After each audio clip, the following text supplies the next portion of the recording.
Bonsoir, bienvenue dans le PNJ Show 7 ou 8, votre émission préférée. Mention spéciale à vous tous, où que vous soyez, qui que vous soyez, on vous dit respect total. Je ne suis pas seul, je suis en compagnie de mon jumeau, de mon frère, de mon ami, de mon tout. Il est là, à côté. Il se nomme tout simplement Gigi. Bonsoir mon frère. Jumeau. Tu vas bien? Il y avait Begrasse qui dit Jumeau. Jumeau. Jumeau. Elle a l'habitude de dire papapi et tonton G. Ouais. Voilà. Mais maintenant... Il y a un gars qui leur papa quoi. Tu toujours sais. Tonton G là. Tonton G. Yes. Ça va tonton G, tu vas bien? Bien ou quoi? Le moral est bon? Ça va, sénégalaisement. L'année scolaire débute, on en profite pour faire un coucou à tous les enfants du Sénégal qui nous regardent. Mention spéciale à vous. J'espère que vous avez passé d'excellentes vacances en compagnie de papa, de maman. Ils vous ont amené un peu partout à travers le Sénégal, l'Afrique, le monde entier. Ils vous ont fait visiter les hôtels, les plages, les piscines. Alors...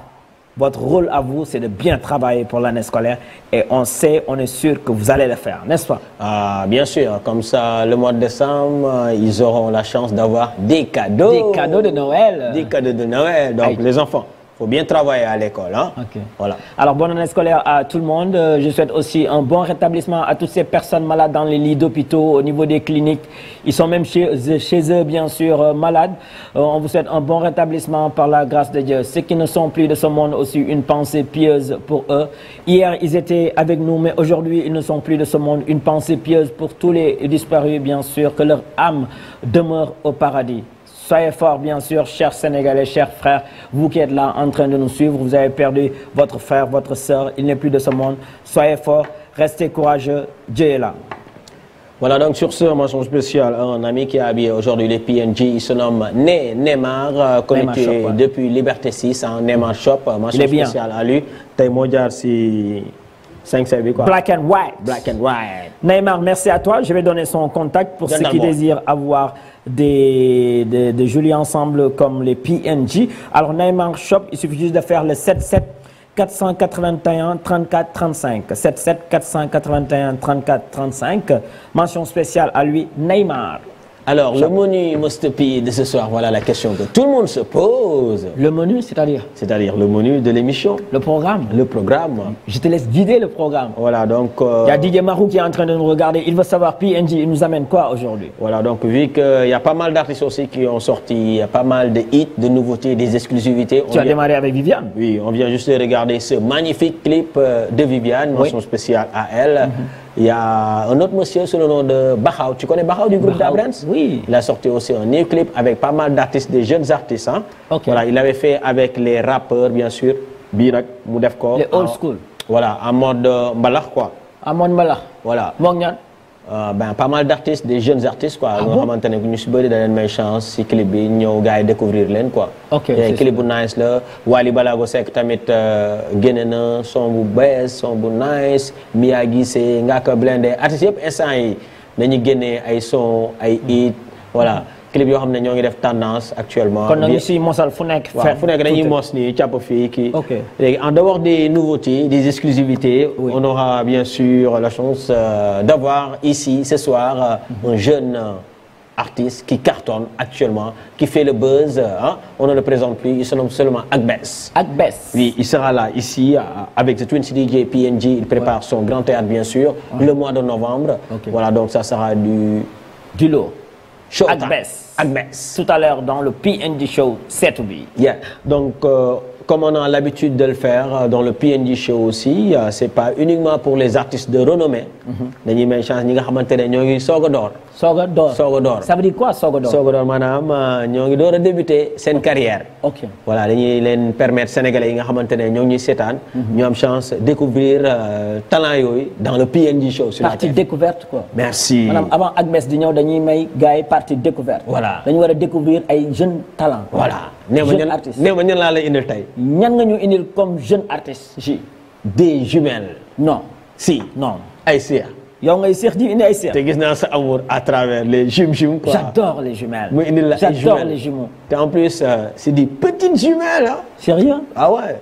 sérieux la 10 11 12 ans yooyu la ñu war a am. kon émission bi bu ko kenn tardé képp ku bëgg am ay seex yu góor wala seex yu jigéen. kon émission bi tey sa émission la. defal nii rek talal la loxo yi rek di ñaan parce que ji nee na ay seex yu jigéen la fiy indi seex yu jigéen war a taxaw nii si plateau bi seex yu góor sekk leen nii kon képp ku seetaan force da ngay am ay seex. après seex dañ leen di ñaanal quoi. voilà force da ngay am ay seex kon waajal leen ko. aji képp ku bëgg seex na nga envoyé message si 77 ji am na sa portable man maay lire message yi. voilà képp ku bëgg am ay seex sans complexe bu leen rus salut PNJ je veux avoir des jumeaux wala salut PNJ je veux avoir des jumelles comme ça képp ku bëgg am seex man damay lire turu papa yeeg turu maman yi comme ça ñu ñaanal leen en direct. ne Modou. ñu ngi lay ñaanal. nga am ay seex. Monsieur Seck ñu ngi lay ñaanal. Cisco ñu ngi lay ñaanal. voilà au 77 244 22 22 on va lire tous les messages. Voilà donc on enchaîne avec les clips de Baxaw du groupe Dabrens avec ses artistes. Mais qui est à la réalisation aujourd'hui? Aujourd'hui on a une diva sous le nom de Anta. Anta? Oui, elle s'appelle Anta. Oui. Avec son ami, son frère Pape. Oui, le réalisateur, le jeune. Oui. Et Karimi aussi. Karim le mannequin. Caméra, le mannequin. Le mannequin. Voilà, avec tout son staff bien sûr. Ok. Yep. Aïcha Mouninonou, donc sans tarder, le deuxième clip qu'on va regarder, c'est Dabrens, bien sûr, de Baxaw. Tout de suite dans le PNJ Show.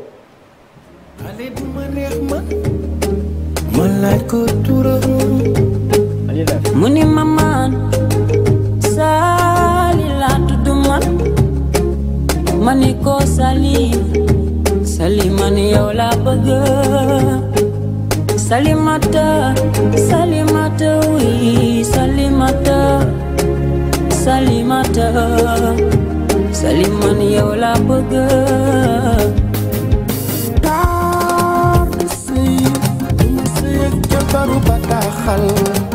jabaru bataaxal man su may wut damay takk jigéen jama bëgg xoluma si daaram jikko bu laa soxla del wax ni jaay danga ma del wax ni jaay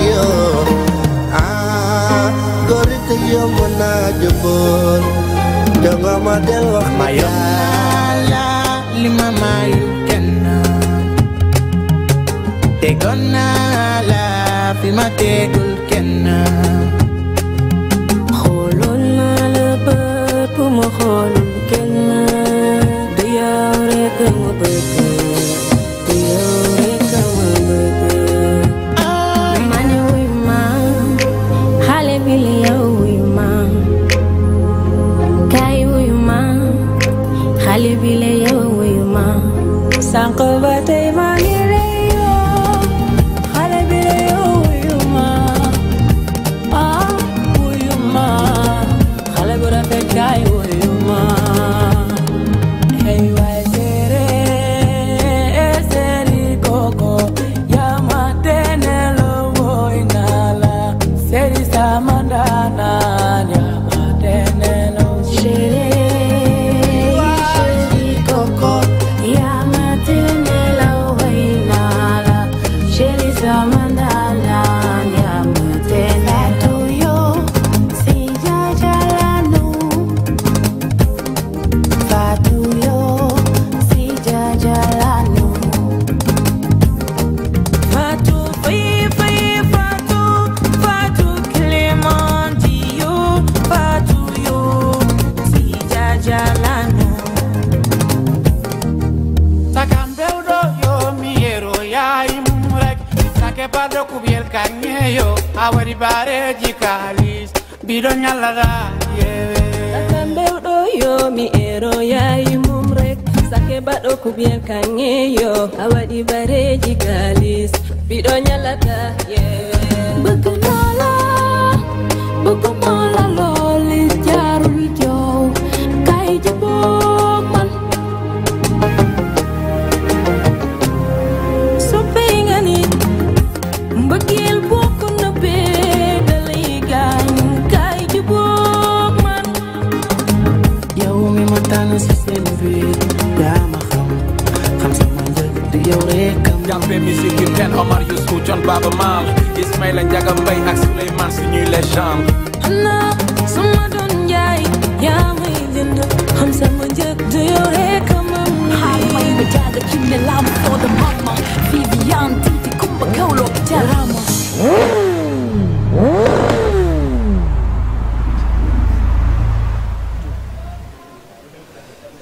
Merci beaucoup à Bakhaw, merci à sa team, bien sûr, exclusivité, nouveauté dans le PNJ Show, c'est to be. Merci de donner une chance à tous ces jeunes artistes, encore une fois. Il est en train de faire un excellent boulot, Bakhaw. Félicitations à toi, respect, mon frère. Yes, donc c'était Bakhaw. On enchaîne très rapidement avec deux hits. Wally Balago Seck qui a sorti un new clip avec la diva Mia Guissé. Yeah. Donc, Anta dang may tiofal fu su nek ben une minute yoy ñu may ko sénégalais ñu enjoy et puis juste après on va accueillir les jumelles car elles sont déjà là. Super. Yeah. Aïcha mu ngi noonu may sa na son bi ñëw let's go.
bi ma doon wax ci biir dëkk yaa ma koy jox wéeruwaay bu ma yaram ba ma dal xanaa ma doon sa wéetukaay ayo farata lay dem li ma yóode yaa ko yoonu safara lay dem yaa ko ci dara man dem cogo ak ñëpp rek des ak man topp nga oji bàyyi Batman yaa ko bani salte damay wax di assumer. Merci beaucoup à la régie. Ils sont en train d'assurer. Hein? Maïssa, Pape, Anta et Karim qui nous accompagnent pour assurer l'émission. Alors, J, on a enchaîné 2 superbes clips, là, ouais, si je ne me trompe pas. Wally Balago, Dabrens Baha, Viviane. Que des tubes, des nouveautés, hein? Des tendances, des sons qui cartonnent, aimés par les mélomanes et les connaisseurs. Hein? Il y a pas mal d'artistes, mais on ne peut pas regarder tous ces clips. Quoi. Mais ne vous inquiétez pas. Je m'appelle Djibi Ndiaye, Mr. P maa ngi xaar jumelle yi ne la ñu ñaanal ma bëgg naa am ay seex yu jigéen. Djibi Ndiaye, mention spéciale à lui, le frère à Ali Ndiaye en train de nous suivre. De passage, joyeux anniversaire à Cisco du team Kennedy, un professeur au lycée John Fitzgerald Kennedy, avec son ami, son frère, son jumeau, Sec, prof de PC qui nous regarde actuellement. Mention spéciale à eux et joyeux anniversaire. Joyeux anniversaire aussi à Momo le Marseillais en train de nous suivre. Joyeux anniversaire à Babel de Mbour. Mention spéciale à tous les natifs du mois d'octobre. Nous vous souhaitons un happy birthday, un joyeux anniversaire et une longue vie à vous. Alors sans tarder, on enchaîne très rapidement avec les jumelles. Comme on vous l'avait annoncé bien sûr, elles sont déjà là. On va regarder. Les jumelles sont déjà là? Ouais, on va regarder leur joli clip et puis juste après les accueillir ici dans le PND Show. Let's go. Su may communiquer yaa noppandi bi yaa noppandi bi baby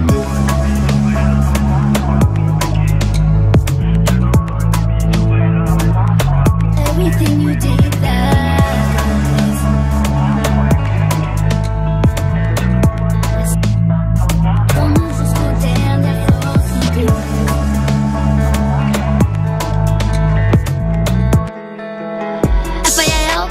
first attempt at learning.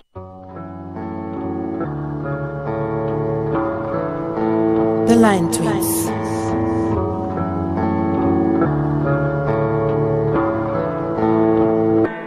Everything you did, that God bless. Ensemble jusqu'au dernier force qui te reste.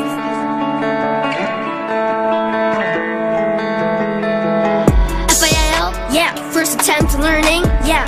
And the END, effort never dies, yeah. And I know, yeah, not to eternity, never gave up, yeah. That's your biggest quality, yeah. If you can't run, then walk. If you can't fly, then run. If you can't walk, if you can't run, if you can't fly, then crawl. Everyone got their chances, got their faces, got their glances, got their gazes, got their ranches, got their glasses, got their classes. Everything you did, that God bless. Ça t'est d'abord déjà venu sous forme de test. Rassemble jusqu'aux dernières forces qui te restent. And come with me, fight with me. Ça demande de la patience et de l'adresse. Des sacrifices, de la passion et un peu de finesse. Surtout n'était loin de jamais de cette promesse. And come with me, fight with me, yeah, yeah. Never give up, you got a gift in you. I'll try to make your skills improve. Sports, studies, all kind of art. They're the goals we can hold on to. Sports, studies, all kind of art. They're the goals we can hold on to. Wanna be the best, gotta be the best. Better make the crowd impressed. Everybody has a mission that they gotta go invest. If you can't run, then walk.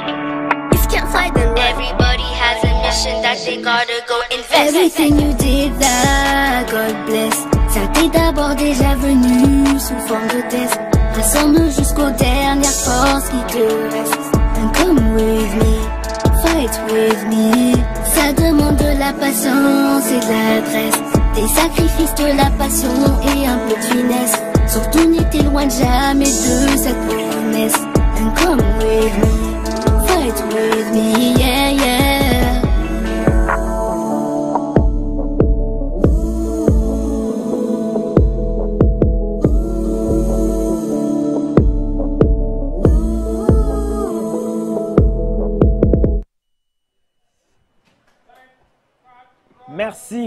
Merci beaucoup. On applaudit. Les jumelles. Elles sont là au milieu de Pi, au milieu de J. Alors, Agbes, il a un concert au niveau du Esplanade du Grand Théâtre. J'espère que tu es en train de regarder en cours de route l'émission et que tu arrives. Je veux que tu invites ces jumelles pour la première partie de ton concert. Non, Agbes, il faut que vous les featuring à jumelles. Aïcha, on va les saluer, nos jumelles. Ah ouais. Ok, ça va? Jumelle number 1, jumelle number 2. Ok, vous avez votre micro. Puis, on fait un selfie, affaire de jumeaux, jumelles. Une photo. Attention. Oh là là. Ouais, c'est super. Il y a des jaloux, hein? Il y a sûrement des jaloux qui sont en train de nous regarder.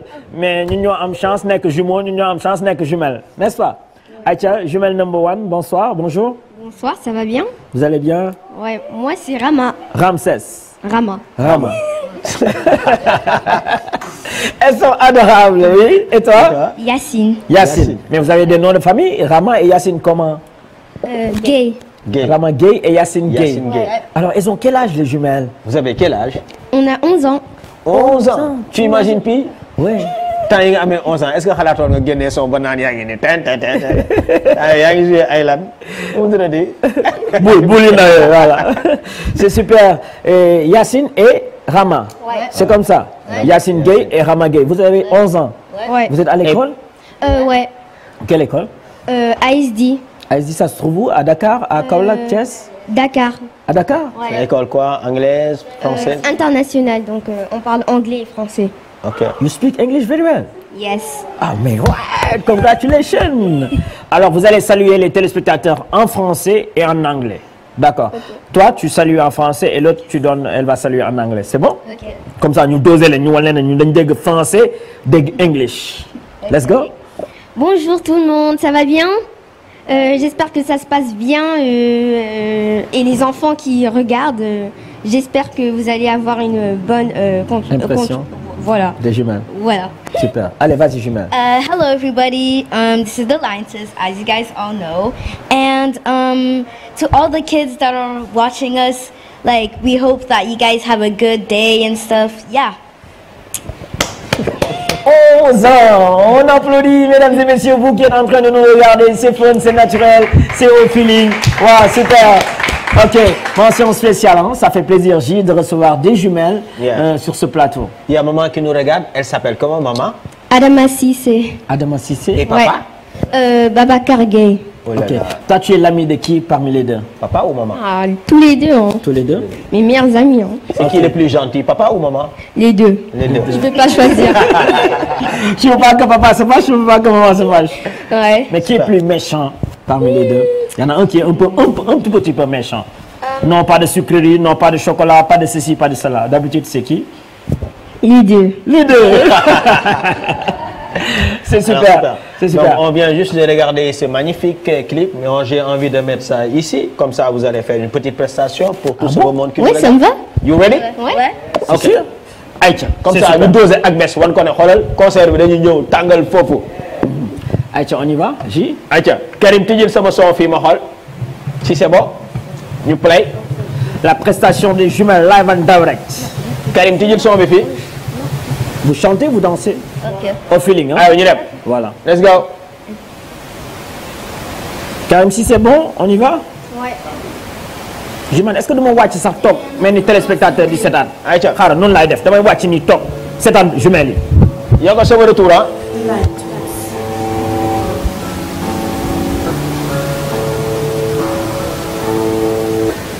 Everything you did, that God bless. Rassemble jusqu'au dernier force qui te reste.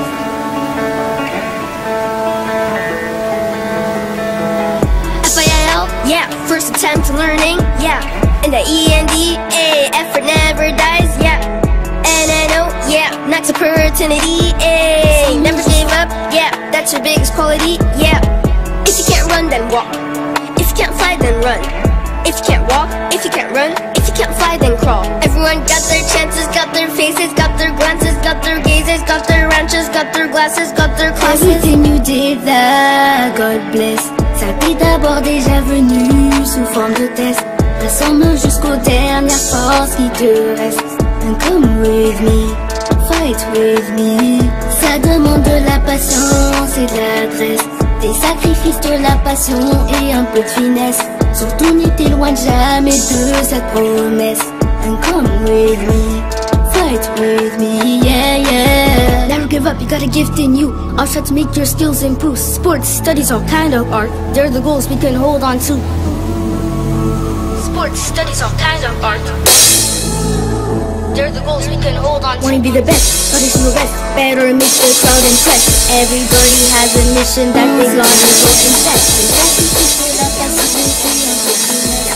Everybody has a mission that they gotta go confess. Everything you did that, God bless. Ça t'est d'abord déjà venu sous forme de test. Rassemble jusqu'aux dernières forces qui te restent. And come with me, fight with me. Ça demande de la patience et de l'adresse, des sacrifices, de la passion et un peu de finesse. Surtout n'étais loin jamais de cette promesse.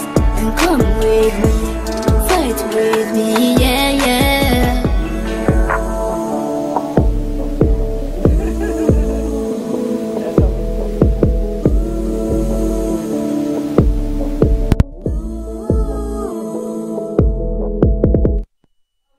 Yeah. Wow. Alors tout le monde, vous avez des frissons, hein? J'en suis sûr, mesdames et messieurs, vous avez des frissons avec ces jumelles.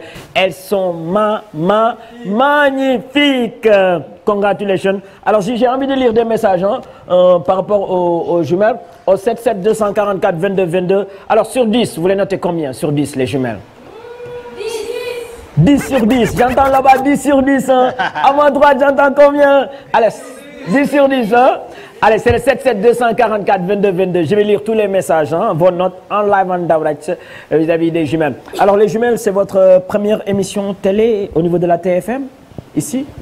Oui. La TFM? Ouais. C'est une première de faire une émission télé? Ici, à la TFM? Ouais, ici à la TFM. Ouais. Mais c'est super ça. Et vous n'avez pas de trac, rien? Non, sans stress, sans rien. Ouais, vous n'avez pas peur? Ouais, ça va. Ah mais bravo, hein? Bravo. Mais qui vous a appris à danser comme ça ou danser super bien là? C'est maman ou papa? Moi je sais pas ce qu'on tu en penses, mais regarde. Yes. Hey. Mais après faut qu'on prépare un son bu neex. Ah ouais. Comme ça on va leur faire danser encore. Hein? C'est clair. Alors, où est-ce que vous avez appris à chanter, à danser? Qui était l'idole ou bien qui sont vos artistes préférés? Bataille ngeen commencé à faire de la musique. Jumelle? Bon, mes artistes, Aida Samb, Samba Peuzzi, oui. SZA, Kendrick Lamar, Tate McRae, etc. Ouais, Youssou N'Dour, et Akon, tout ça là. Ah bon, vous les aimez? Ouais. Ok.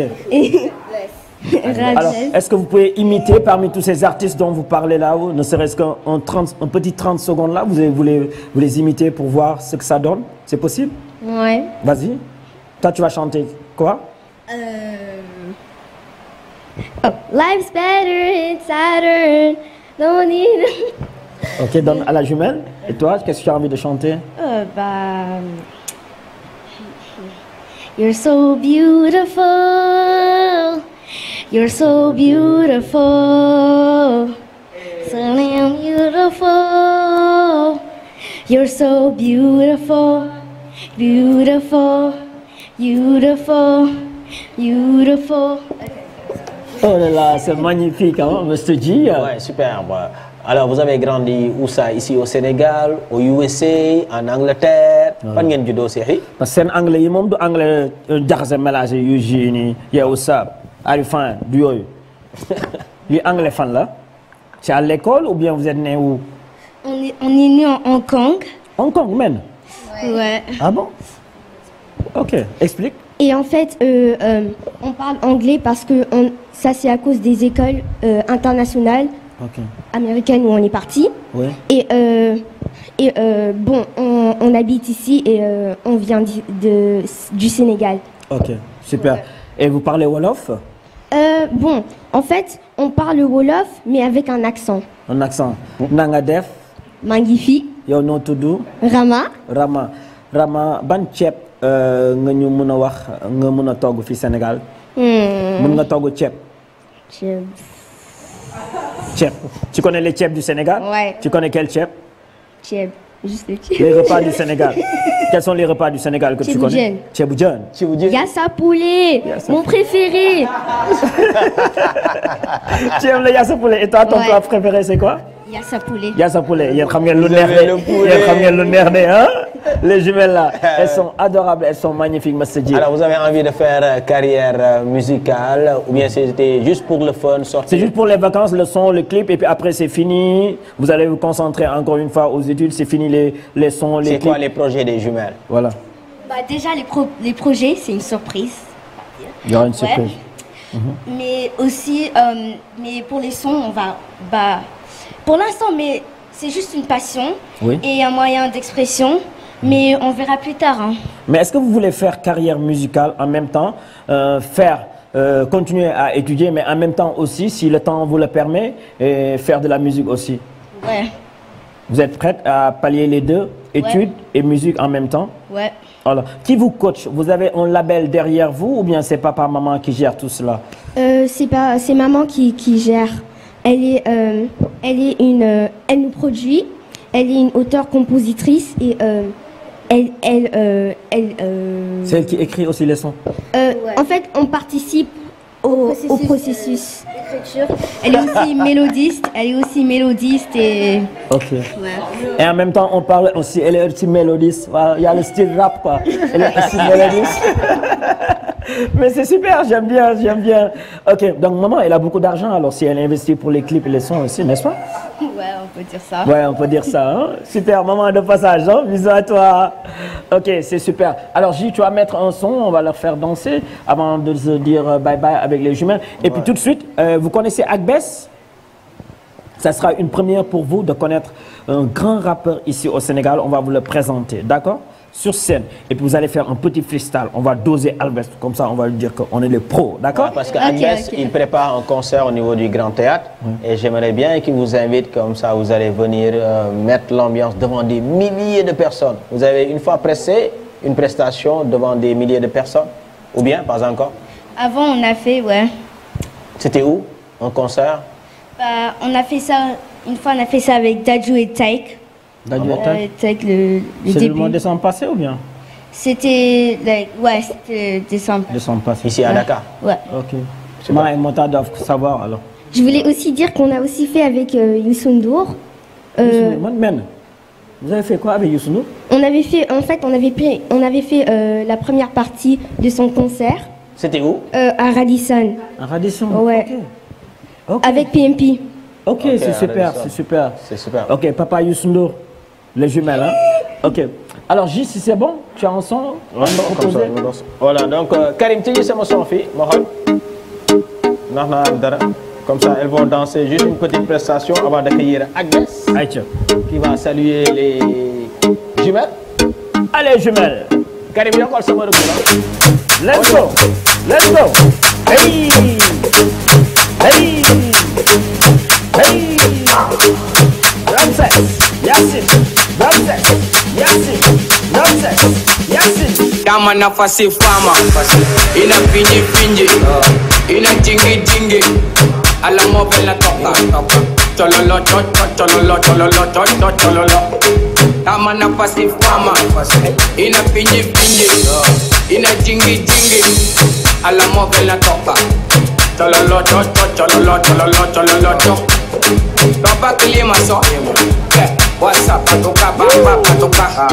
Isi bule banya no mina money ba. Ina kuri fiko bako di bako chapa bako. Let's go. Isi bule banya no mina money ba.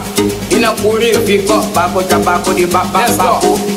Ke buto pa gidama. Hey. Junga nota. Hey Ramses. Hey Yasin. Hey Ramses. Junga nota.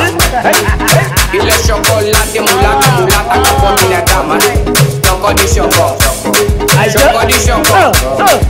Esse dança de chocote, esse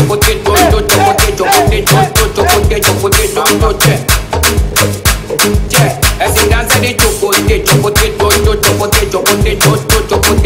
chocote. Dama na face fama, ina finji finji. ina jingi jingi. Ala mope la toka toka. Tololo tololo tololo ina jingi jingi. Merci beaucoup. Gilles, faut pas vraiment magnifique. Alors vous savez qu'est-ce qu'on va faire? On a notre invité aussi qui vient d'arriver, Agbes. Mais lui, il n'est pas venu seul. Il est venu avec des jumelles. Donc sur ce plateau, il y aura 2 couples de jumelles et un couple de jumeaux. Du jamais vu. Vous êtes prêts à accueillir les jumelles et l'artiste, Agbes? Vous êtes prêts? Ok. Alors on va accueillir Gilles, notre invité, notre deuxième invité, Agbes. Mesdames et messieurs, voilà donc nos charmantes jumelles. Elles sont là en compagnie de Pi et de G. Elles ont fait leurs prestations, elles nous ont montré leurs clips. Alors c'est à nous maintenant de les supporter. C'est pas seulement papa et maman, leur papa et leur maman qui doivent les accompagner. Non. Nous les PNJ en tant qu'animateurs, DJ Mahou en tant qu'animateur, tous les animateurs du Sénégal doivent accompagner ces artistes. Demain, dans 2 ans, dans 3 ans, on va dire, ces jumelles-là, elles étaient de passage à l'émission de PNJ. Elles sont actuellement en train de faire les 14 régions du Sénégal, l'Afrique, le monde entier. On veut que vous soyez les #1 demain, d'accord? C'est notre souhait à nous, d'accord? Les jumelles? Agbes. Alors Agbes sur scène. Voilà, Agbes va venir. Agbes.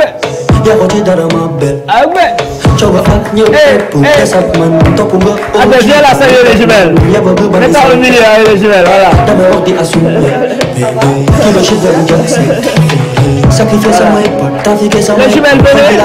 Voilà, c'est un plateau.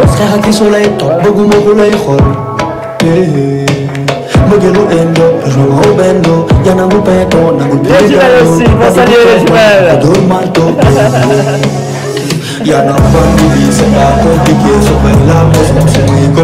Voilà, jumelles, mets-toi là. Jumelles, mets-toi là. Voilà, merci beaucoup. Alors, ceux qui sont en train de nous regarder, les rarement ngeen koy am, ku si yore sa portable, zoomal, ku si yore sa portable, photo. Voilà, parce que sur ce plateau, on a 2 couples de jumelles, on a Agbes au milieu. Jumeau, voilà. Ça c'est la photo de l'année, hein. Ça c'est la photo de l'année. Voilà. Sénégalais, ni sédan, yen len ko may, photo len. Allez, regardez ici. Attention, Agbes. Yeah. Voilà, c'est magnifique. C'est magnifique. Donc voilà, Agbes qui est venu avec des jumelles. Donc Agbes, déjà, nous te saluons. Merci d'être présent sur ce plateau. Et puis déjà, un petit mot à l'égard de ces jumelles que tu viens de voir de 11 ans. Non, moi, je suis fan. Franchement parler, j'ai eu un coup de cœur énorme. Super, super. Déjà, je vais les inviter, Inch'Allah, si elles veulent bien sûr venir à mon concert. Okay. Je vais aller les suivre sur Instagram. Et même si je peux demander featuring la bëgg tata featuring ak jumelles yi franchement yal na leen yàlla sàmm. Ils ont quelque chose te gisaguñu lu mel ni Sénégal. Donc lii dafa neex ci culture bi ñun ñuy gis lu mel ni des jumelles qui savent danser, qui savent parler à 11 ans et puis son bi dafa nice. Félicitations, j'ai eu un coup de cœur. Félicitations maman. Mais d'habitude lii ci parents tubaab yi lañ koy gis ñuy teel a yóbbu seen doom yi ñuy football yi wala teel a yóbbu seen doom yi mais Sénégal rarement ngay gis très tôt dès le bas âge parents gunge ay doomam. Ouais, xam nga man damay identifier sama bopp ci ñoom parce que moi j'ai commencé la musique quand j'avais 11 ans. 11 ans. Du coup dama doon ñëw plateau di ànd ak sama papa comme nii mu toog di ma xool ma ñëw comme ñoom donc bi ma leen gisee ça m'a rappelé ça mais li ma gën a étonné mooy elles ont un talent de malade. Ça je le dis clairement. Ni dans 2-3 ans mën nañ porter lu bari fii biir Sénégal. Super, super. Donc maa ngi wax seen yaay di ko encourager mu gën a nekk ci ñoom ñu boole ko ak études yi. Elles peuvent faire quelque mën nañ def lu rëy a rëy li ma gis nii franchement parler. Ok. Yeah. Les jumelles en tant qu'animatrice, vous avez un mot à dire à ces jumelles? Merci. De rien, okay. De rien. Les jumelles Ma et Mota. Bonsoir à vous. Bonsoir les jumeaux, ça fait plaisir. En fait, ça me fait chaud au cœur. Dama ñaan rek Yàlla sàmm leen te loolu dama koy teg ci loxo papa ak maman parce que franchement, elles sont très très talentueuses. C'est le plus incroyable, tu sais c'est quoi? C'est qu'on a parlé d'elles ce matin. Super. Ce matin, on a parlé d'elles à travers Calz. Calz, ok. Qui me dit il y a des jumelles qui sont en train de faire tatati tatata. Voilà, j'aimerais que vous fassiez quelque chose avec eux. Je me suis dit, ça sera avec plaisir. Super, super. Et je viens le soir, je vous vois. Tu les retrouves ici. J'étais choquée. C'est magnifique. Et vous avez une page Instagram, les jumelles, ou bien... Merci. Où est-ce qu'on peut vous suivre, vous les jumelles? Sur Instagram, sur Facebook, sur TikTok. Vous pouvez aussi check out notre Spotify, etc. Ok, votre Instagram c'est quoi? The Lion Twins. The Lion Twins. Ouais. Ok, il n'y a pas de problème. Donc merci mesdames et messieurs, c'était nos jumelles qui étaient de passage. Voilà, donc les jumelles nous ont amené Agbes, n'est-ce pas? Oui. On devrait être instrumental jumelles yi Agbes. Hein? Hey, what's up? Attends, vas-y, jumelles. Hey, let's go. Let's go. Allez. Chante ce que tu veux, chante ce que tu veux. En anglais. Let's go. En anglais, vas-y. Avance. FIL, yeah. First attempt to learning, yeah. In the END, effort never dies, yeah. And I know, yeah. Next opportunity, never give up, yeah. That's a big quality, yeah. If you can't run, then walk. If you can't run, then run. If you can't walk, if you can't run, if you can't fly, then run. Donne à ta jumelle, donne à ta jumelle. Jumelle, let's go. Hey, hey, hey, hey, hey, let's go. Never give up, you got a gift in you. All shot to make your skills improve. Sports, studies, all kind of art. They're the goals we can hold on to. Sports, studies, all kind of art. Bravo, on applaudit. Merci, merci. Alors on va regarder un clip de Agbes et puis juste après revenir sur ce plateau. Let's go. Gangsta Love. C'est parti.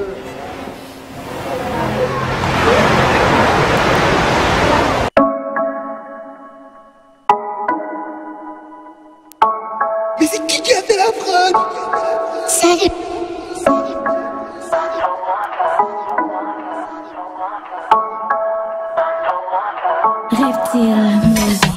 Ak yow farata lay def yoonu safara lay bañ yaxu ci dara ma bel congo ak ñëpp rek pour des ak man topp nga oji baayu Batman ya bëgg bandi salte damay wax di assumer bébé kilo shit veru jak sek sacrifier samay pot trafiquer samay code xol bi la joxe toog seytaane deret sos xeex ak fi su lay topp bëgguma ku lay xool mbëggeelu indo rejoins-moi au bendo ya nangul pinton nangul pied dans l'eau bandi du toog ban bu ko dóor marteau baby ya no bandi bi c'est pas compliqué surveille la maison su may communiquer you love bandi bi ya no bandi bi ya no bandi bi c'est pas compliqué surveille la maison su may communiquer ya no bandi bi ya no bandi bi Porto Rico, Respoligo, yegali njami comme doomu Al Pacino ñi dañuy bàyyi mu sedd man duma tiit no li ñu ragal a def laa dëkkee ki nga yaakaar ni moo nekk sa xol laa tëddee et puis lan la meen da ngay lamb mais ak bés mooy bëree boy bi bandi la nopp naxar ngay tëddee deewee ay mbële jege ma jug fay lamp bi sës la jege la orienté tànk yi xëcc mbàjj bi arbitre lamb ji dans le këpp sa kaw toujours sans souci noo def di nga yuuxu ni titi guddi rappeur yi si des yëpp lay solal mini comme ay petite pute góor du bari chip chip topp ma ñu dem may seen bay si yaa no bandi bi c'est pas compliqué surveille la maison su may communiquer you love bandi bi yaa no bandi bi yaa no bandi bi c'est pas compliqué surveille la maison su may communiquer yaa no bandi bi yaa no bandi bi baby.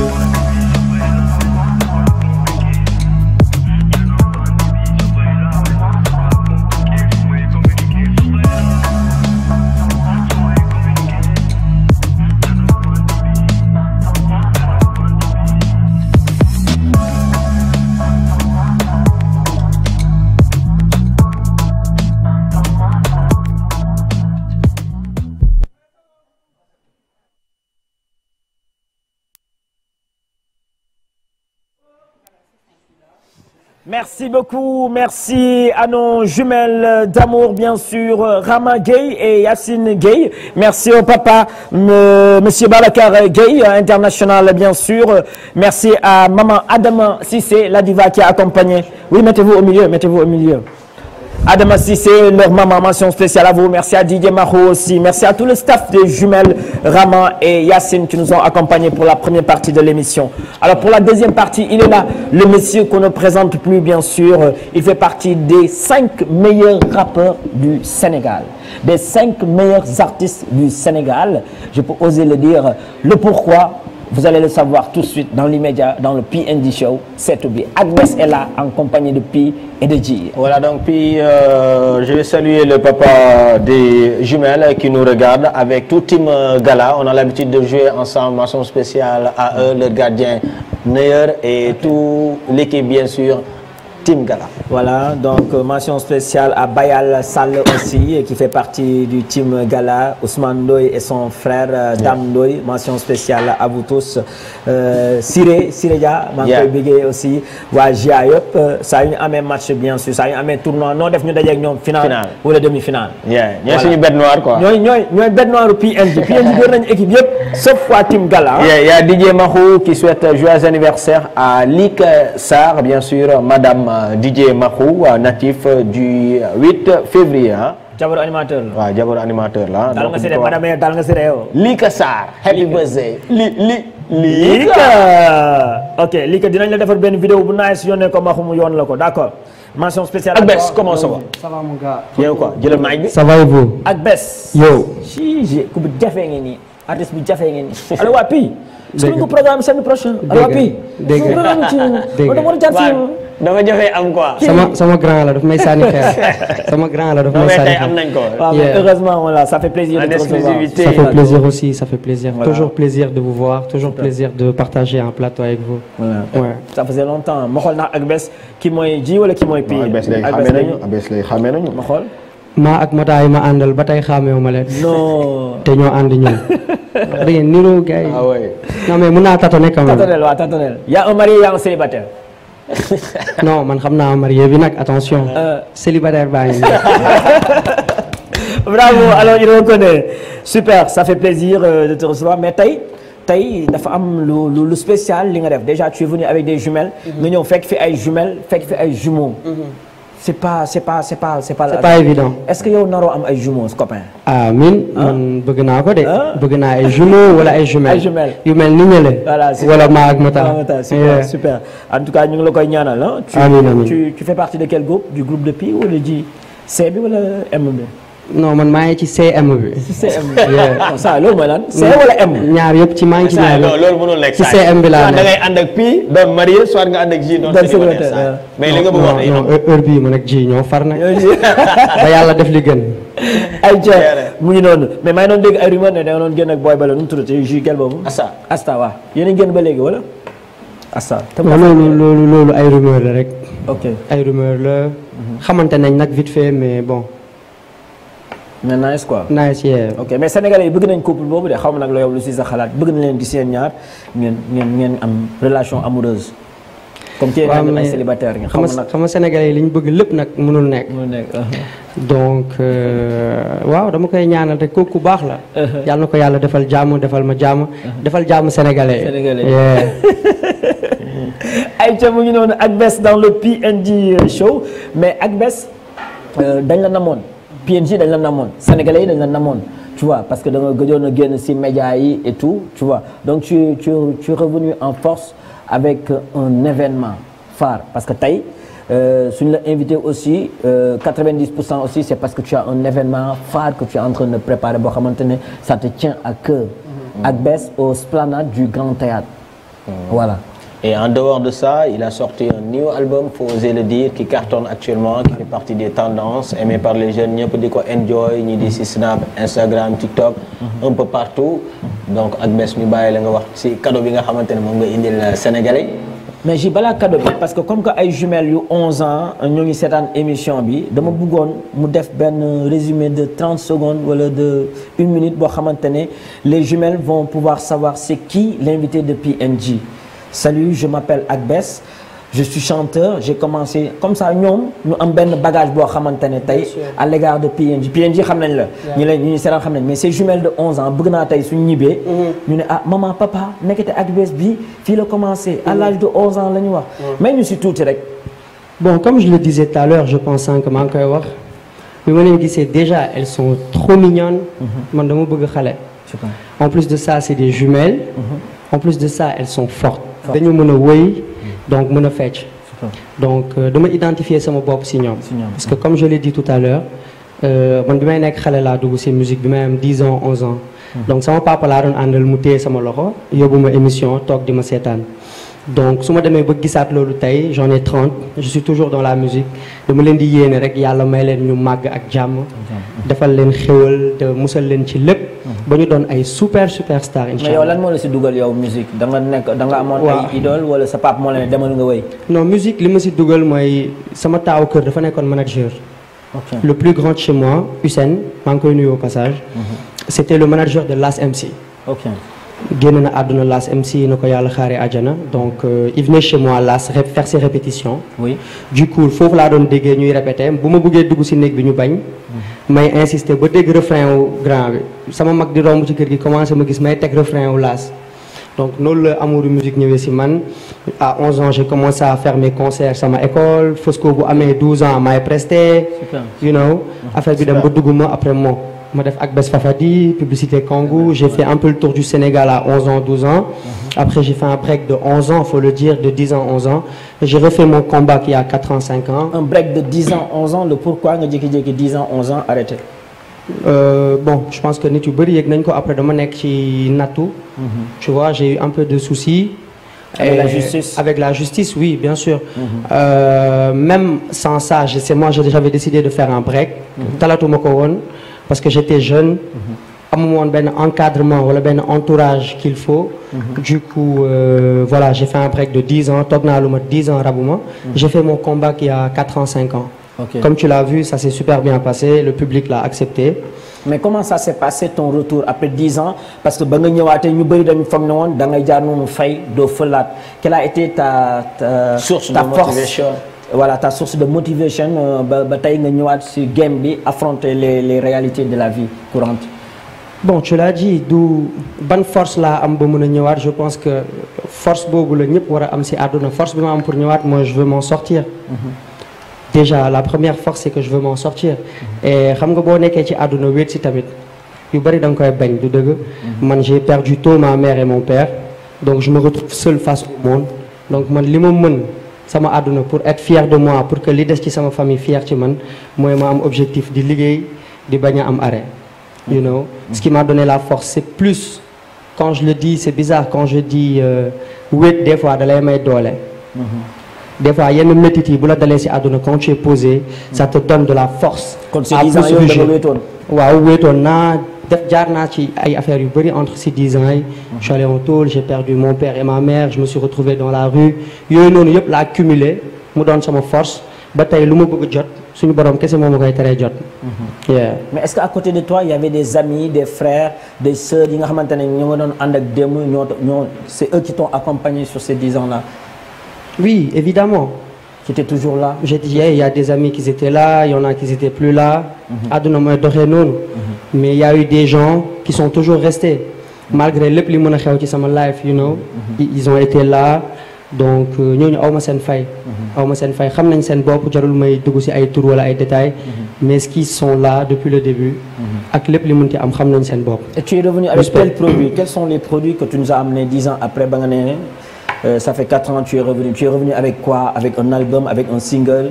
Faut gars yi xam tamit parcours bi balaa ñuy ñëw ci 2025 bi. Donc avant de reprendre la musique, je travaillais à Orca. Donc j'ai fait 6 ans dans une boîte où j'étais responsable, dem ba stable di liggéey. Sous contrat indéterminé, j'ai arrêté Orca. Pour poursuivre mes rêves parce que ku ma xam 11 ans ci musique. Peut-être li ma tere woon musique ci 10 ans yooyu mooy ma ñàkk stable parce que musique stabilité la. boo stableul mënoo musique. C'est vrai mënoo bind. Donc j'étais pas stable pendant ces 10 ans bi ma retrouvé sama stabilité moi j'ai commencé à travailler à Orca am sama poste am contrat mën a tëdd di nalaw di yeew di xalaat. Je me suis dit voilà moi j'avais un rêve depuis que je suis petit c'était le rap am na lu ñëw dox sama diggante ak moom mooy ay nattu mooy ay problème mu àdduna. Donc loolu jeex na tey je suis stable màgg naa je vais reprendre ma carrière. J'ai repris ma carrière andi benn projet bu tudd Xar Kanam. Je pense que projet bi mu génnee. dafa nekk ci top yëpp muy top Apple Music Sénégal top Deezer top Spotify. donc loolu dama ciy remercier public bi parce que combat yombul à chaque fois que je sors un produit. c'est ce qui s'est passé récemment avec mon album qui est sorti il y a 15 jours. album bi dafa génn nekk ci top yëpp Spotify top Apple Music. am na ñu fi nekk di musique 20 ans. mosuñu gis sax seen projet ci classement wu 20 titres Spotify Sénégal. donc man tey su ma ñëwee di def ay break gu 10 ans nekk booy bu ndaw di proposer public bi benn affaire. et à chaque fois que je vois que c'est au top. donc loolu mënuma lu dul di gën a remercier public bi aussi gën a def attention gën a liggéey aussi. te ci loolu lañ nekk comme tu l'as dit l'album est sorti. c'est en train de def li muy def ñëpp teg nañ ci seen bët. et là on prépare notre premier événement. à l'esplanade du Grand Théâtre. le 15. mu doon le 15 novembre incha allah. ñu si woo Sénégal yëpp fans ak bés yëpp parce que ku xam esplanade xam ne. c'est du lourd. même bu yombee tëgg tamit yombul feesal. c'est vrai du dëgg. donc ma koy wax sax ci Ndakaaru naan xajuma ci salle des théâtres fii Youssou Ndour tëj laay menace. donc l'esplanade du Grand Théâtre c'est un grand combat. ma si woo nag Sénégalais yëpp di si woo sama fan yëpp 14 régions yu Sénégal yëpp. di wax gars yi ñu ñëw jàpp si parce que. bis bu ma ñor la. yeah. ok donc artiste boo gis day am base yow sa base fan la. sama base Ndakaaru la sama base Rebeuss la Médina je pense que maa ngi doon am benn vidéo bu may tourné bu dee tu me suis sur Instagram boo demee xool barki démb vidéo bi ma posté. ak moto yeeg yooyu. ak moto yi waaw nga xam ne lii base la. lii du ay caaxaan. je pense que bu clip bi génnee. ak jour concert bi incha allah bu nit yi ñëwee à l'esplanade du Grand Théâtre à 21h dinañ xam ne ak bés am na base bu dëgër këj. ok donc après le Xar Kanam il y a 15 jours quel est l'album que tu as sorti. après Xar Kanam c'était un EP. yàlla def mu dem ci nomination yi Galsen Hip Hop Awards comme je t'ai dit. après j'ai sorti mon premier album. mu tudd SDF sans domicile fixe. même chose pour SDF l'album est allé au top. alhamdoulilah.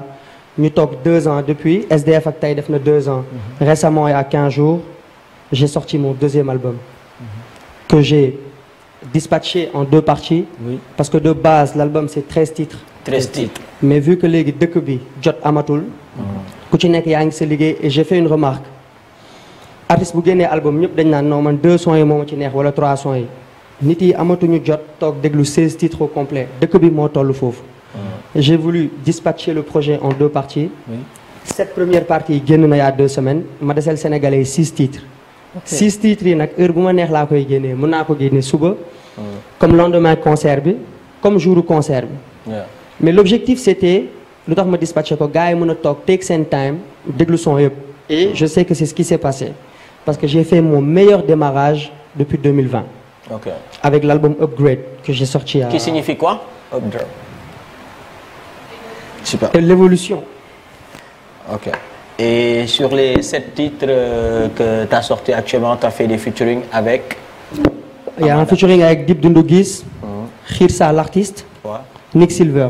Nick Silver, Khirsa, Dip Doundou Guiss. Dip Doundou Guiss, c'est première partie. Donc deuxième partie, il y aura des surprises. Bilou aussi. Excusez-moi, Bilou aussi mu ngi ci première partie bi.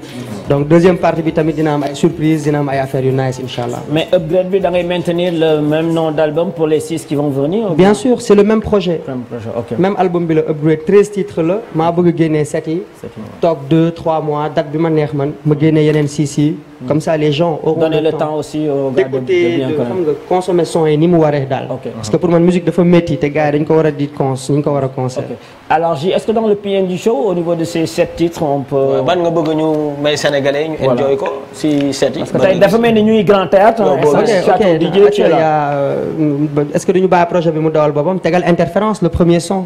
interférence. on a parce que tey dañu bëgg ci émission PNJ gars yi am aperçu 7 titres yi quoi comme ça après mun ko koj. au niveau des réseaux sociaux mun ko consommer. voilà J si c'est bon. ñëwel nii ci kanam ñu may ko gars yi. J. da nga leen di mosal rek voilà yow ak sa DJ yaa ko naan DJ may ma bii. Karim yokkal suñu retour.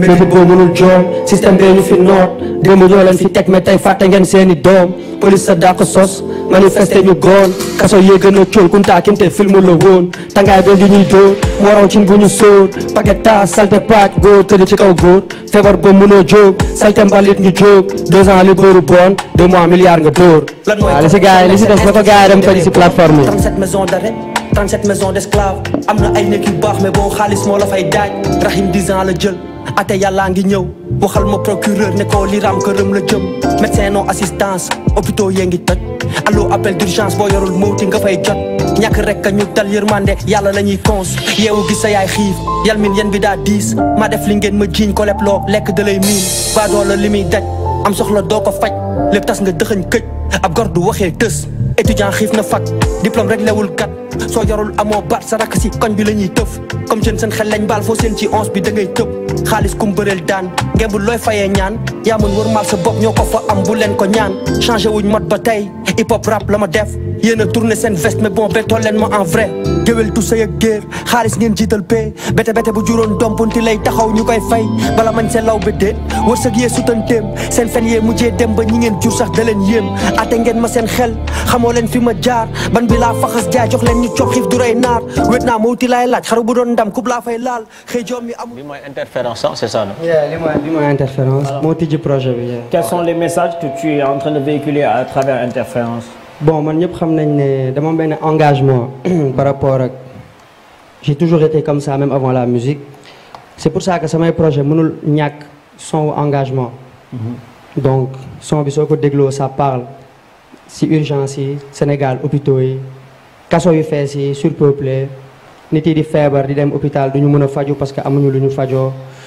étudiants yi nga xamante ne booy yi nga xam ne bi ñu juddoo ba léegi dañ leen gëmloo ne jàng moo leen di tekkiloo ñu bàyyi lépp dem jàng ba dem université Cheikh Anta Diop génn 5 ans bac plus 5 wala bac plus master wala loo mën ci xam déposé mënuñu am liggéey.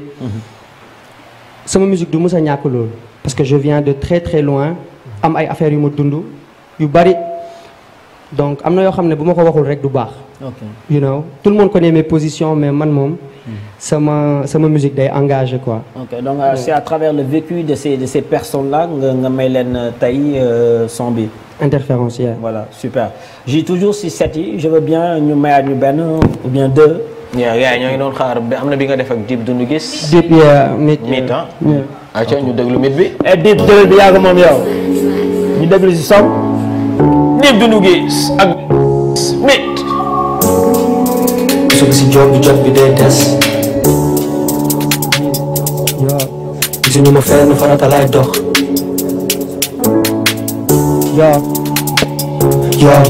def nañ ba dot sax ñoo ko gën a dëgg def naa ngeen lekk bàyyi ba caabi tëj couloiru chambre noire yi tàng cër yàllaa moom jaamam lu mu def dafa gën seen dramawu përi couple yee koy tët ndam laa la yéene gañ la yaa ma gën forcé di ree mas laakat jàgg la horloge bi noddu jom yi amul heure récidiviste lëndëm mi vis ay motu biir mbooloo bi tiit sul naa ba taay cimetière yi di vide lëndëm mu nit leer lu ko du la jiit instinct de vie espérer survivre yéen ba la 10 métit bu dul giif destin wu njiit bor bi du nit alko mu nit jëlam lay gis bëgguñu ko dem ci kaw dinañ teen ku su gisi job bi jot bi day des gisuñu ma fenn farata laay dox ragaluma dee bi tàmm naa dëj dugg tëdd pen bi no snitch muñ dékku nattu bi lim dis ku bokk si nattu bi tekki nga bul tiit jox ma takk kapp bi job bi du pour fii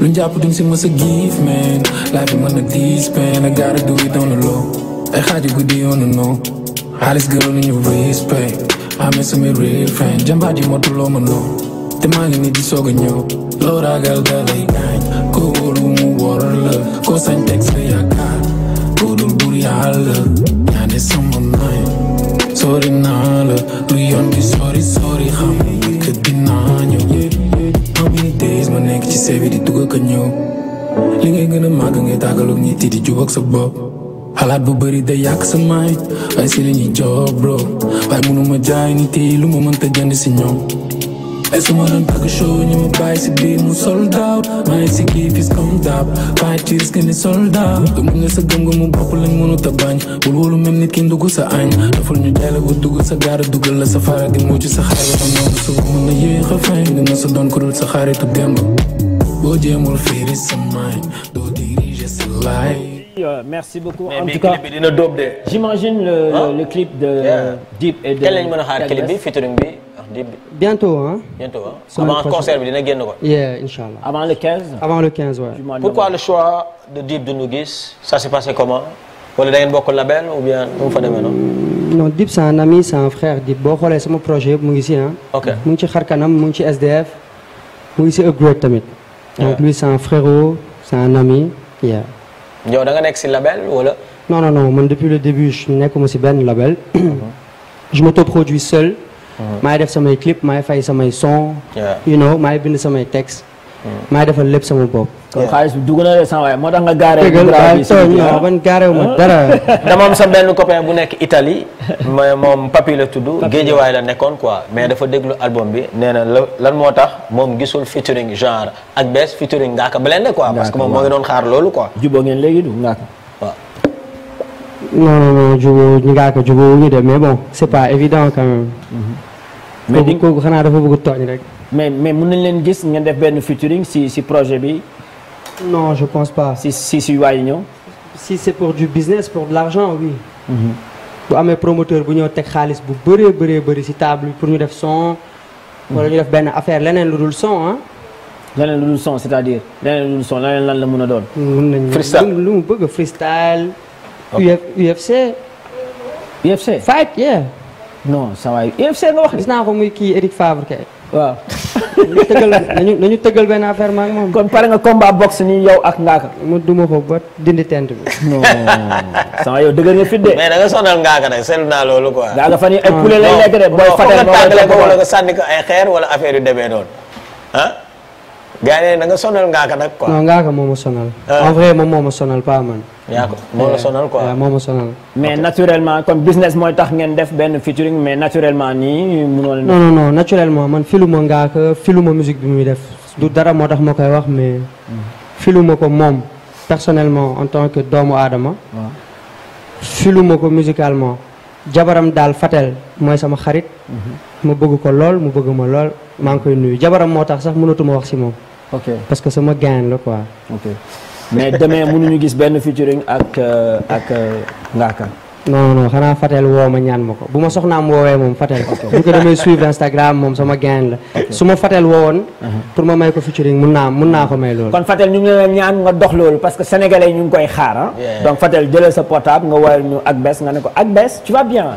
oui je veux que tu fasses un featuring avec mon mari Ngaaka Blindé d'accord dénk nañ la job boobu Aïcha merci beaucoup de passage. donc concert bi mën nañ xaar ne dina am ay artistes yu bëri yu war a ñëw si concert bi novembre au niveau du Esplanade Grand Théâtre c'est ça. bien sûr Inch'Allah. il y aura toute la crème. si je dis toute la crème c'est. ñëpp a ngi si biir quoi. ñëpp Inch'Allah. d'accord donc lan lañ mën a xaar Akbess en live ou bien en mode showcase DJ. non Akbess en live band. ah bon da nga am band. aw ma bande bu exact boo xam ne man la ñuy liggéeyal. mais damay former bande comme ni ñu bëri ni ñuy former band tu vois. bu ñu amee show you know. dinañ def 30 minutes de live band comme ni ñu ko defee bi ñu récemment ak Malal. jot nañ ko defaat nañ live band du benn du ñaar du ñett. je te rappelle que dans 3 ans laay def 20 ans ci musique. te maa ngi doog a am 30 ans Akbess Fafadi c'était en 2007. 2007 boo xoolee ñi fi nekk tey ñii ñëpp ñu bari ñu ngi leen doon dugalal seen sac jus pour ñu dem jàngi école. boobu Akbess commencé na musique boobu Akbess gelongal moo ko doon tourner à l'époque en 2007. donc maa ngi bëgg a yàgg ci mbir yi donc comme je t'ai dit 30 minutes de live band avec l'équipe li ci des incha allah ñu def ko semi live artistes yi ñëw ñu def show bu mag incha allah. ok alors. L'événement, c'est le 15 novembre. Inch'Allah. Voilà, le 15 novembre, ça commence à 21h. Non. Voilà? Non. Ça commence à quelle heure? À 18h. 18h, na gars yi ñëw. concert 18h man rek maa ko mos a tàmbali. mais gars yi dañu naan 18h mais xam nañ ne 21h lay. non 18h 18 bëggoon naa ko def sax 15h gars yi ñoo ma ne non loolu 15h xam nga après gars yi dañuy julli 17h mais 15h laa ko naroon def. ok alors les tickets d'entrée, c'est comment, c'est combien? C'est combien? Voilà ça. Et où est-ce qu'on peut les avoir? bëgg naa ci andi benn précision je pense que l'Esplanade mosuñu def ticket 3000 francs. Esplanade Grand Théâtre coût yi ak coono bi ci nekk nit yi xam nañ ko. les billets c'est minimum 5000 lay tàmbalee 10 000.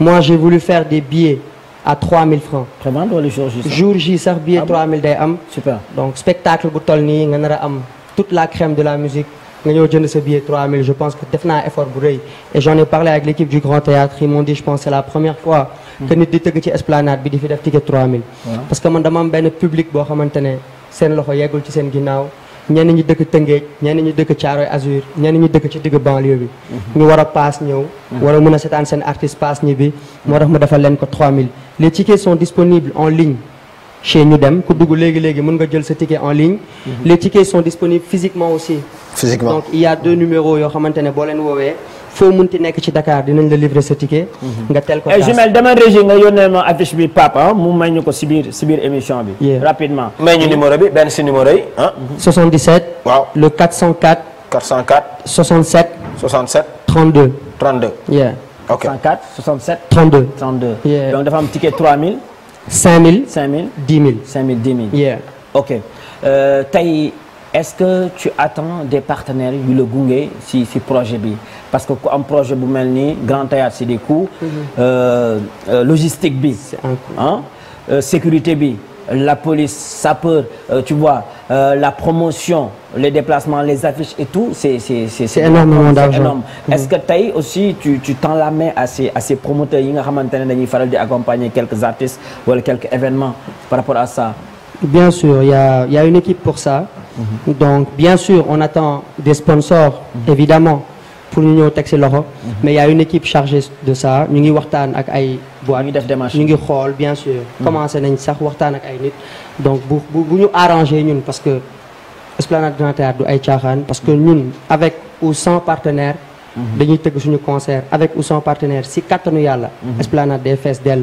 donc bu partenaire ñëwee tant mieux pour partenaire bi parce que ñun ñu ngi ci suñu coin ñu ngi def suñu liggéey xam nañ fan lañ jëm donc partenaires yi moom incha allah dinañ ñëwal seen bopp donc comme li nga wax ñu ngi woo partenaires yëpp ñu xam ne lii surtout novembre événement yi am bariwul je pense que culture urbaine bi fii Sénégal concert bu mag a mag a mag a mag 15 novembre rek laa ko dégg bu mën donc ça serait bien que d'habitude décembre la gars yi di gis yenn événement novembre bi sax bon dara parce que gëm naa ne que novembre décembre il y a pas une très grande différence et puis am na ay concerts yu mag yu Sénégal yoo xamante ne novembre lañ koy def donc du man rek mais j'ai vu que yenn dates yi dañ ko annulé j'en ai profité aussi pour booker le 15 et que décembre c'était un peu chargé samedi day saturé voilà samedi 15 novembre ñu tasaare foofu non ñu tasaare foofu mais li ma gis convoi bi nii xaw ma clip la xaw ma lan moto la nii non ça waaw loolu mooy Ndakaaru bi loolu mooy Ndakaaru man ci quartier bu pour tënk wax ji daal dafa am son bu tudd Ndakaaru am na son bu tudd Ndakaaru bu ñu wax ci concert bi bu ñu wax ci fi ñu jugee Rebeuss Médina Niayes Thioker boobu la ñuy tëjee mais nag album bi génn na depuis 2 semaines j'ai l'impression que vous êtes pas allé écouter l'album te yéen kenn waru leen njëkk a déglu albumu artistes yi nekk ci dëkk bi ok yéen album bu génn ngeen xam waa ji ngeen ñàkk ko bañ a xam da ngeen war a dem déglu ko parce que vous êtes ci culture ngeen nekk urbaine da ngeen war a am information yëpp tu vois à l'avance donc je vous conseille après émission bi ngeen toog Pi moo ko dégluwul xam nga Pi moom marié la non man je suis à la place des téléspectateurs je me mets à la place des téléspectateurs je fais l'innocent je fais le gars qui connaît rien et tout tu vois voilà pour aider ceux qui regardent à parce que tey su ñëwee PNJ ils connaissent tout donc émission bi am sens voilà kii il faut mu xam kii xaw a génn gaam tuuti voilà di dof lu tu stratégie la quoi voilà mooy loolu donc am na lu ma bëggoon comme par exemple souvent PNJ suñuy gars yi suñuy déglu rajo wala di seetaan émission bi am na ñoo xamante ne prisonniers yu bëri dañuy déglu dañuy envoyé message nañu yow ngi seetaan TFM ñi ñoom ñuy déglu ban message ban cri de cœur ngay wax ñi nga xamante ne caabi da leen féete ginnaaw te yow nga amoon fa ay xarit yi doon dund ak ñoom foofu et tout quoi ak lan ngay wax gouvernement bi tey soo amoon benn cri de cœur ban message nga leen di lancer quoi. waaw man rek seetaan naa leen récemment bi ma amee nattu ci biir néeg bi ngeen di def émission ndeysaan il y a même pas 8 mois oui j'ai regardé votre émission mu daw TFM mu toog di ko seetaan message bi may lancé yàgg naa ko lancé et heureusement j'ai vu madame le ministre barki démb de l'intérieur mu ciy wax quoi mais elle a utilisé les termes te ñun loolu la ñuy xaar ci ñoom parce que dafa am xeex bu métti boo xam ne ñun ñoo ko fi xeex ministre de la justice autant pour moi mu wax les termes man yàgguma ci réew mi nekkuma fi depuis 1960 mais musuma gis benn ministre bu taxawee waxee nii les termes li nga xamante ne moo xew ci biir prison yi j'étais fier d'elle bi ma koy déglu barki démb mu taxaw ba avoué ne que 100 mètres 800 personnes la war a jël de base et qu'il y en a 3800. Wow. Donc là, on est en train de toucher à la dignité humaine. Ça va au-delà de nit li mu mën a xalaat. fu war a am 800 personnes 3800 personnes nekk fa 2200 de plus. du jar a détail. 3000 de plus. Donc aujourd'hui ñu ngi lancé appel ah te ñi ñuy lancé appel ay exemple lañ ci loolu parce que yàlla dafa def ñu jaar fa balaa ñu jël nguur gi. muy le président Bassirou Diomaye Faye le premier ministre Ousmane Sonko nañu gestuwaat bu baax les maisons d'arrêt et de correction il y en a 35 au Sénégal bariwul 35 maisons d'arrêt et de correction boo calculer détenus yi matuñu 30 000 au Sénégal moi j'ai fait le calcul il y a pas plus de 30 000 détenus au Sénégal 30 000 détenus yomb nañu lijjanti on parle de 20 000 milliards 30 000 milliards avec 1 milliard on peut rénover les prisons doomu aadama yi ñu fa jàpp dañoo am ay àq ak ay yelleef bu ñu feebaree dañ leen war a faj bu ñu leen waree àtte ci yoon dañ leen war a àtte mu teel ñu xam fan la ñuy taxawee nañu bàyyi xel ci loolu surtout aussi hôpitaux yi urgence yi c'est incroyable au Sénégal c'est des points très sensibles yoo xam ne pour man gouvernement bi urgence la war a nekk mooy les hôpitaux ñi yorul di dem hôpital di dee ci buntu hôpitaux yi ak ñii di dem kaso. Il paraît même tu as vécu cela à l'hôpital. Je l'ai vécu yóbbu naa fa sama papa mu gaañu sama kanam sama yaay bi muy dem ba léegi mënuma la wax le cause de sa mort. genre mon meilleur ami def na accident. en moto charge yi demeewul noonu. moi j'ai perdu beaucoup de gens yoo xamante ne ils sont proches de moi. te tout le temps hôpitaux yi duñ ci seen loxo du ci génn. Super 7 aussi il a vécu. Super 7 la même chose ba ñu mujjee ko évacuer en France donc Sénégal en 2025. war na mën a dépasser foofu du dëgg. Pape mayaat ñu affiche bi s'il te plaît c'est important affiche bi événement bi voilà c'est une date à ne pas rater si c'est possible Pape réalisateur mayaat ñu l'événement du Esplanade du Grand Théâtre pour notre artiste bien sûr voilà mu ngi nii Esplanade Grand Théâtre simple ticket 3000 VIP 5000 VIP Prestige 10 000 bien sûr achetez vos tickets. Voilà mu ngi noonu l'infoline est là 407 32. 404 voilà et puis le 77 558 81 28. Vous avez toutes les informations ici samedi 15 novembre Esplanade du Grand Théâtre c'est à ne pas rater nous les PNJ en tant que DJ on y sera pour accompagner notre frère on invite aussi à tous nos frères et sœurs animateurs animatrices DJ aussi n'attendez pas que ak bés message leen mënul message ñëpp mënul woo ñëpp. ñëw leen ngeen jàppale ko parce que suñu frère la ñëw leen ngeen épaulé ko parce que doomu réew mi la voilà donc nous te souhaitons une bonne chance pour l'événement. Merci beaucoup. Nous on sera à Saly tous les mercredis on va faire l'annonce là-bas. On s'est vu récemment. voilà Saly xale yu wër la nii xale yi bëgg nañ la. bàyyil tool madame dafa fiir bàyyil. je le vois puis Agnès kañ lay ñëw fii léegi Agnès après son concert bien sûr. image yi dafa rafet bi mooy kii bi Ndakaaru. Ndakaaru bi tournage clip bu Ndakaaru. voilà après le concert du 15 novembre dinañ ko indi benn mercredi à l'étage de Saly. non ça fii laa koy confirmer après le concert ñu jël benn mercredi ñu dem l'étage def showcase. tasaare album bi foofu inchallah. merci si invitation bi. encore une fois merci pour liggéey bi ngeen di def depuis parce que man maa ngi naan léegi. ma 20 ans mais defe naa yéen bu ma féetee 20 ans ngeen féetee 25 wala 30 ans. c'est clair. donc merci pour ce que vous faites pour la culture urbaine. merci pour toutes ces années de sacrifice. ngeen nekk ci di liggéey sans façon. boobu ba léegi ku leen gis ni nga xamee la leen xamee donc li ngeen di defal affaire li ngeen di defal culture du Sénégal yal na leen ko borom bi fay kontaan naa ci yéen merci et respect. respect à toi. Agbès, merci aux jumelles qui t'ont accompagné. Et elles font partie du staff ou bien c'est quoi en fait la relation avec les jumelles? Bon, les jumelles actuellement ñoom mën naa ne ñoom ñooy Agbès. ok pour man dafa am kenn si ñoom ñaar ko si jël quoi. non ñi samay sœur lañ. ok man maa leen di maye. ok d'accord donc amee nga leen non. nee naa la ba léegi mënaguma xam kan mooy maa ak Mata non dama lay tooñ. Aïcha merci à Ma et Mota qui ont accompagné. Ndakaaru bi la ñuy créé Ma ak Mota dañuy ñëw ñu def si show. gars yi yëngal fii. dañ koy tëj en beauté hein. les jumelles venez on va clôturer en beauté. on va appeler aussi les jumelles de 11 ans. à nous rejoindre sur ce plateau aussi ñu def benn son de bye bye. Aïcha di remercier Ndakaaru bi fàttewuñu Muntaga fàttewuñu Pape Digital Pape Jean fàttewuñu Pape Maguette merci pour votre support.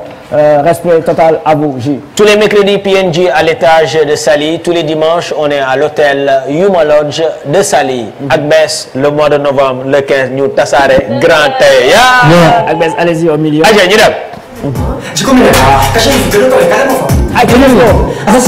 visé par benn di carabiner JE.